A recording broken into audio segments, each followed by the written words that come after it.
like sa left and right. Pero I tried to dance it out and tinay kong labanan siya. Pero I couldn't. And yun, until it went up until my hips. Tapos parang feeling ko parang hindi ko na magalaw. As in like buo, as in naka-straight na siya na. Tapos yung ano ko, ang tawag dito? My toes.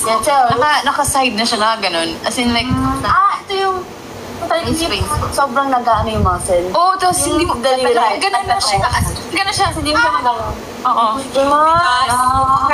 And ako pag natutulog lang ako. may gising ako bigla. Nagising ka sa ano. Yeah. Nag-start siya sa calls. Tapos kasi parang tinry ko nga siya labanan. Tapos umabot siya dito. Kaya pala yung ang sakit. Ang sakit. Dito nga lang tinatawanan mo. I'm not the only one. So tinatawanan niyo ako? Yes. Grabe. Ang sakit, guys. Please feel free to ask questions.